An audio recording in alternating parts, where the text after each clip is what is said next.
Hello there and welcome along. The Gardener Ben here with today's companion plant. Now, I like this group of plants so much. I actually have 5 different varieties here in the garden. I'm going to be showcasing 3 different ones for you today. Today's companion plant is bobbing around just behind me in the beautiful border that's behind our raised patio. This one is Sanguisorba lilac squirrel, producing these absolutely stunning, beautiful, frothy, pink violet flowers all the way through the summer months. It is now the second week of July, and this particular plant will flower for simply months on end, bringing me a huge amount of joy. Really, really useful in the garden, along with other varieties. This one is Joni, which is a smaller, a compactor variety with a really, really lovely dark purple flower. Because I love this one so much, I couldn't help the other day when I spotted this one at a nursery. This one is, now let's remember the variety of this one. This one is Fire Explosion, producing these lovely lilac flowers tipped with an ever so slightly amount of magenta pink, dark magenta pink at the very, very top.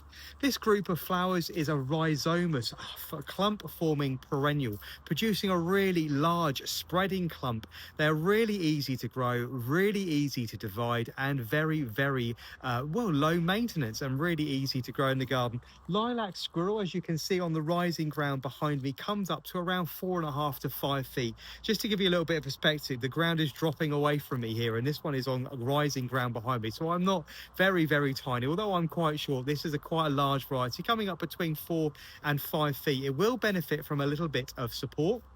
I surround mine with a run of pea sticks just to give it a little bit of support, but I like the way it moves and flops about. I'm going to cut some and bring it close to the camera for you.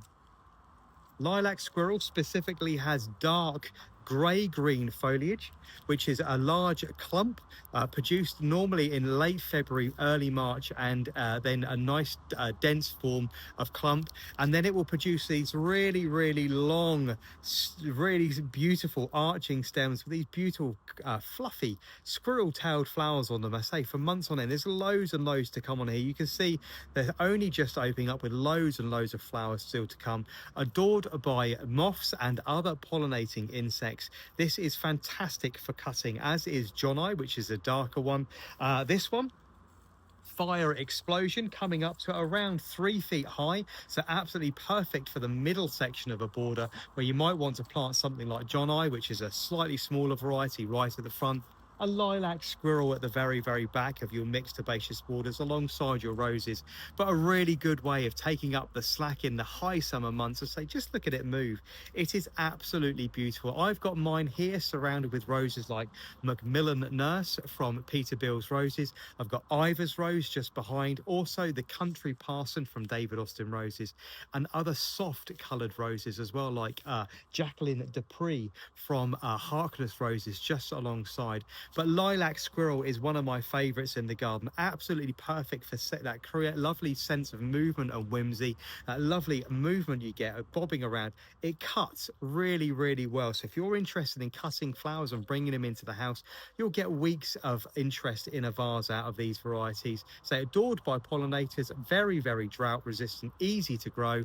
They're very easy to divide as well. When your clumps get too large, simply lift them, divide them into 2 or 3 sections, put one section back in, often giving them away to another friend or family member, or move it somewhere else in the garden. But they're really, really lovely. I say my favorite variety is certainly lilac squirrel with these beautiful catkin tails. I mean, these come up quite long. These are between 4 and 5 inches long and knob them out beautifully in the wind. They're just absolutely lovely, always guaranteed to make me smile. And we can see this particular plant out of our French doors in our lounge, and I say it moves around in the wind and bobs around, absolutely beautiful.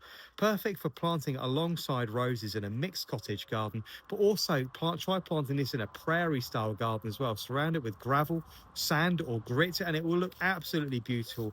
Cut the foliage down in a very, very late winter. I normally take mine down in late December to early January, give them a thoroughly good mulch. Get your supports in late March, so you've got plenty of support to keep them upright during the summer months. But apart from that, really, really easy to maintain. They're a beautiful genus of plant, and I'm going to really look forward to having this one, so finding somewhere to put this one in the garden. So that color really is a hybrid between all three coming together nicely. I hope you've enjoyed today's video, and if you I'll see you all again very soon. Take good care now. Bye bye.